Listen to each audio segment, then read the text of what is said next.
I feel bad in saying that because I know it's so important to Christine. Honestly, I hate the fact that she might be feeling trapped. I don't know if that's how she feels. You know, I have no idea what's going on between Christine and Kody. I just know that that day out at the property, she was really hurting. When I was in my super, super dark time, I really, really appreciated Robyn being there and being a support and helping me fight through all the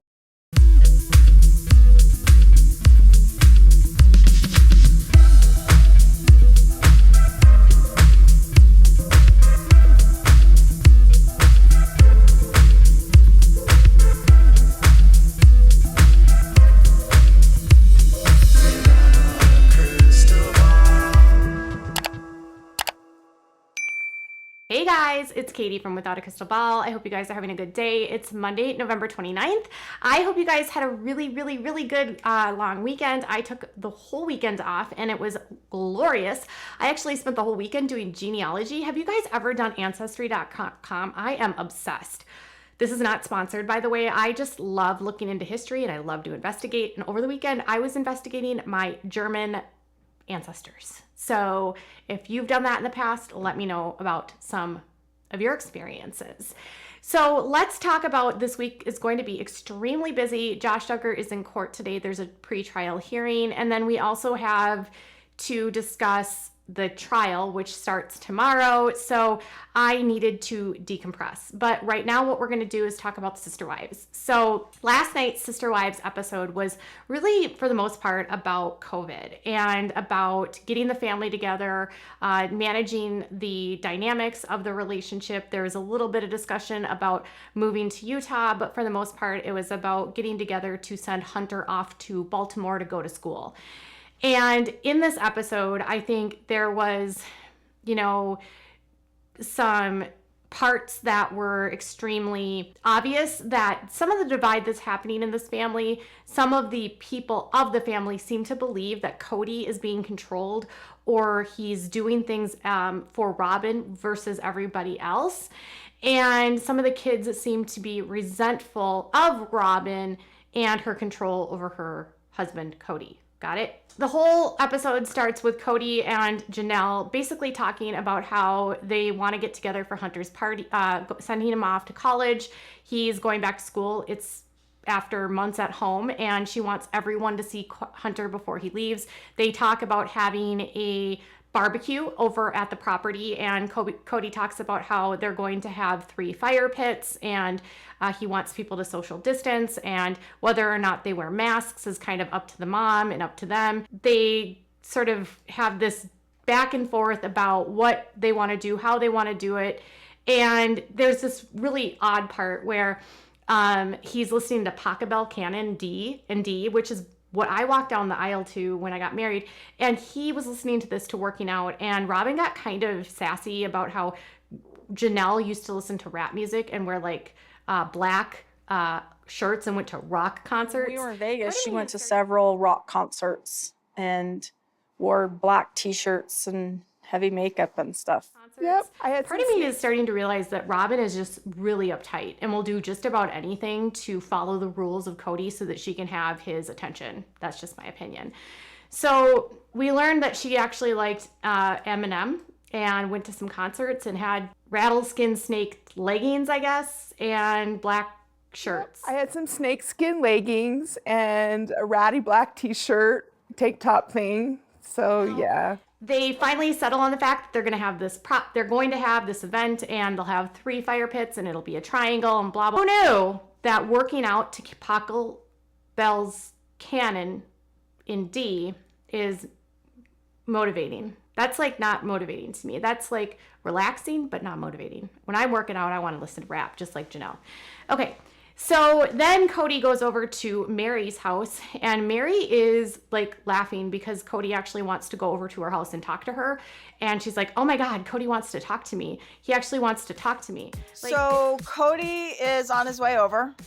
He wants to talk to me about something. The fact that he's coming over and is going to talk to me, that's a win. Like, it's a sad state of events in the world of Meri when she literally is settling for scraps, in my opinion. Now, when they get to Meri's house, they're speaking. Kody realizes that she has been kind of social distancing at this point, so he doesn't really have to sit as far away from her. And they kind of sit down and talk about what is going on with Christine. He even admits that he made Christine believe that he was on board to moving to Utah. And then when they got to the property, he completely, like, in so many ways, threw her under the bus. And then Miss Meri then finally understood why Christine was so upset. She's like, oh, so you were being a jackwagon? And then they actually had to explain what jackwagon is, which you guys, everyone knows what jackwagon is. I don't know. You seem to be kind of shutting her down. Yeah, I was shutting her down, but I realized that I was being a total jackwagon. When we were at the property, I had no idea that he was more for it.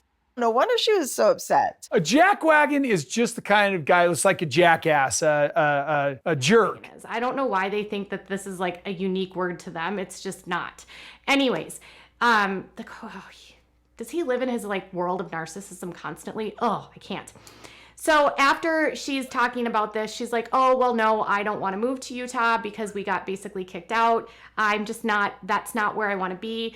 And even Kody suggests, well, maybe if Christine wants to move, we could still be together because I have friends that have wives that live in other states and they are still married. And so, shoot, for that matter, I've known guys who had wives that lived in different states while he's married to 2 wives or more wives. And so if Meri wants to move to where her bed and breakfast is, if Christine wants to move to Utah and Salt Lake, hey, we can still be together. Christine shuts that down and says, there's no way if I was moving to Utah would I be with Kody. If you're separated by states, I don't see how that's a full functioning marriage. Meri basically says, like, why would I move there if I, that would like make things worse. Like, it wouldn't change anything. She literally said it wouldn't change anything in their relationship if she moved, but she also said that it wouldn't help anything. And so she doesn't want to move there to begin with. And plus she has her family. It wouldn't. But you know what? It wouldn't help our relationship because I would be that far away. Meri also defended the fact that she stays in this marriage and says that it's not because she's brainwashed and it's not because anything else than God has led her to this decision. And she feels like this is her family and she's not going to leave her family and she's committed to her family. So she's not brainwashed. She says Kody does love her even though they're in a platonic relationship, and that's about it. Then start talking about how, Christine might feel trapped in the situation because she's the only one that wants to move and nobody else does because they work on this family of committees. And so, she tells Kody, like, I'm afraid that Christine might feel trapped in this marriage with you or might feel trapped by not being able to move to Utah, most likely like feeling trapped in a marriage to you. And it's hard to be on the receiving end of everyone else wanting something differently than you. It kind of reminds me with Sister Wives Closet when Robyn wanted to do Sister Wives Closet and the rest of the wives weren't really on board with it. So, there are times in their lives where they don't get what they want. But at the same time, I think this was more than just moving to Utah. I honestly think that Christine wanted to leave the marriage, and moving to Utah was just like maybe her to test the waters. Because even later on in the same episode, she gets a little bit more into what's going on with how she's feeling because she calls the marriage stiff. After Kody and Meri all sit down, Meri actually talks about how, she's actually in the same place that Christine is. She's been in the same place as Christine. She knows what it's like to have an estranged relationship with her husband. And she also knows that she had Robyn as a support when she was going through most of that and continues to have Robyn as a support. So she would hope that Christine knows that she's there for her. But it sounds like later in this episode, Christine has been leaning more on Janelle than anyone else. And then finally, after they talk about, okay, we're not going to move to Utah, Christine feels trapped. She defends her marriage to Kody. Kody basically says, like, at this point in our relationship, we're not together. I'm amicable with her. We're at a much better place with her than we were before, but we're not romantic. And I really have no idea how we move forward as a couple at this point. Then after that all takes place, so they basically decide Christine's trapped, family of blah, blah, blah. And then it goes to Janelle and Gabriel. So Gabriel is back in school and he has a girlfriend, and Janelle thinks that Gabriel should pick his girlfriend over his dad. Now, the conversation is interesting because Gabriel is someone that wants to be able to do his own life and doesn't want to necessarily follow the strict protocols of his family. And he thinks that his dad is choosing Robyn and her kids over everyone else. And he makes this statement when he asks her, you know, why is dad's protocols really about this? Like, do you really think it's dad's protocols or do you think it's Robyn? So is it Robyn or is it dad? I think it's dad. I really do. Your dad has been talking to his doctor. He has all these ideas about what the rules need to be. He's an independent decision maker. Yeah, he's also a freedom lover. And You this know? isn't very free of him. Robyn. So they have more rules than just what the CDC recommends and just what everyone else recommends. So basically what Janelle explained was that they follow the CDC protocols. They wear their masks when they're out in public. They social distance. But Kody and Robyn have an entirely different set of rules that they follow in their own home that is different than everyone else. And they want everyone else to follow those exact same rules. So Gabriel says that he believes that it's Robyn because his dad is a freedomist and he likes to have his freedom. Janelle actually defends Kody and says no, or defends Robyn in a way and says that no, I think Kody, this is him. He's talking to his doctor. He's understanding what's going on with this. These are his rules, his decisions. And basically Janelle says that, you know, she is done fighting with him about this because she gets nowhere with him. And this is what he wants and what he needs, and he doesn't really value it. And Gabriel, again, thinks it's stupid, and he doesn't understand why they're doing this. He thinks family relationships are more important than anything else. So that's kind of where they're at with that. But I did think it was interesting that Gabriel seems to sense that some of these COVID restrictions that are coming down are actually not about his dad, but actually about Robyn. And if I'm being honest, I do think a lot of it comes from Robyn, and we'll get there in a second. So after the conversation with Gabriel, then we go to Kody and Robyn back at the property or over at their house, and Cody's getting ready for getting the shovels to build the fire pits at the property. And Robyn comes outside and she's basically saying like, okay, do you think it's safe to do this? Should I bring Ari and Solomon? I don't know if I want to be corralling them. They're going to be really sad. And then she again says that, you know, he had RSV when he was a baby. And you guys, I have reserved so much judgment when it comes to Robyn and Solomon when it comes to RSV. But listen, this is not a kid that through his life has struggled with his health. He has, for all intents and purposes, been a completely healthy child. So many children have had RSV, and so many children who have had RSV have not had long-lasting problems. Not to say that it's not serious, but having a lung issue when you are an infant does not always predict or transcend into your life as a child. This is not a kid that has been sick. So part of me seems to like, is she just being like a hypochondriac? Is she just so concerned about his whatever she thinks is going on with the one time that he had RSV? He wasn't even admitted into the hospital. It would be different if this was a child that was severely ill with RSV, but he wasn't even admitted into the hospital. My son had RSV. I don't look at RSV as a risk factor for my son when it comes to COVID. I look at other factors that he's dealing with in his life. So for me, part of me feels like this is her excuse because one, he wasn't even that sick to begin with. And I think a lot of moms have noticed that about her too. I think she's using it as an excuse. He also brought up the fact that, you know, Truly had kidney failure at one point in her life and it affects the kidneys. I do believe that Truly had made a full recovery and her kidneys had recovered as well. So again, I feel kind of like they're just using this as an excuse to stay away from everyone, but that's just me. They start talking about, you know, what's going to happen at the property and, you know, can Meri, she's been self-quarantining at home, could she help with the kids? And they basically say no. Robyn's like, I don't think that Meri should help because then if she's hugging the kids, then the other wives might get jealous. But I just don't know how that will come across to everybody else. Is it a thing that makes everybody feel like we don't have to follow rules or something that they do? All right. So I'm just saying. Now's not the time to modify the rules, I No. guess. We don't, or Cody's like, well, could Meri help with the kids? Because, you know, Robyn's all concerned about the kids and not wanting to play and how sad they were the last time this all happened. And Cody's like, yeah, we could maybe Meri could help. And then Robyn's like, no, that would upset the other wives. And then he starts talking about how Christine and Janelle do not want to abide by their rules. Christine has been out traveling, and I'm trying to check this with my other wives. Are you sure we're doing the right thing? Well, obviously Christine doesn't think we're doing the right thing because Christine is traveling, and Janelle, she's sort of back and forth. Then Meri, she's obviously willing to quarantine so that she can hang out with Robyn. And then Robyn basically says that the wives have chosen freedom over the family, and you can really tell how much that Kody and Robyn's language just mimics one another. But I honestly feel like in many ways that Robyn basically does whatever Kody wants her to do because Robyn wants Kody at her house with her kids. That's just my opinion. Is do they stick to your rules or don't they? Do we all unite on this or don't we? And the freedom that everybody wanted was more important, and that's okay. So Robyn feels like Kody has given up on the family structure because 2 of the wives don't agree with him about COVID, and she gets all sad and says that like she just can't believe the family would be falling apart over this.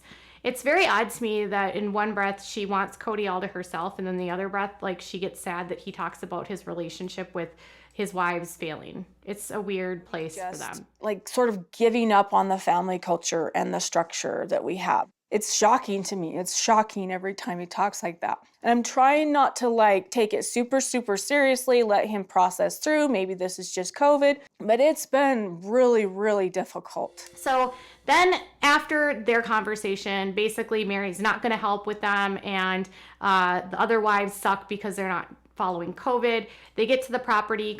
They're digging out their fire pits. And after they get there, the kids don't touch Meri. Meri wants to hug. Christine is there, and she admits that even though her relationship with Kody isn't very good right now, she's still going to go because it's fun for the kids. She tells everyone, So all of that's just put away. I mean, we're just going to have a great time. She tells everyone about Isabel getting her surgery, and that, Isabel's going to get a tattoo, but it's fine because she won't be living and Kody doesn't like tattoos.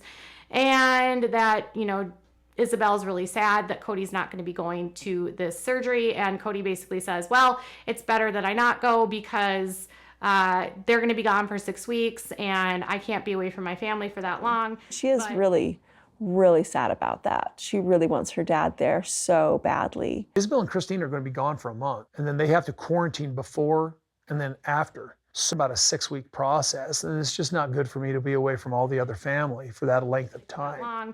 But it's going to be a good surgery because it'll have minimal risk for infection, and it doesn't have to go directly up the spine. And I don't know. Long story short, then Robyn pretends like she gives a damn about Isabel's surgery and acts like she has been on the journey with Isabel, even though it's very clear that Robyn has no relationship with Isabel or any of the older kids. And then finally, they are making their s'mores, and Kody makes a s'more for Meri, which again makes Meri take the breadcrumbs that Kody is giving her, and she gets all happy that he at least made her a s'more. It's got a little bit of chocolate on it. You did that for me? Yep. Kody made me a s'more.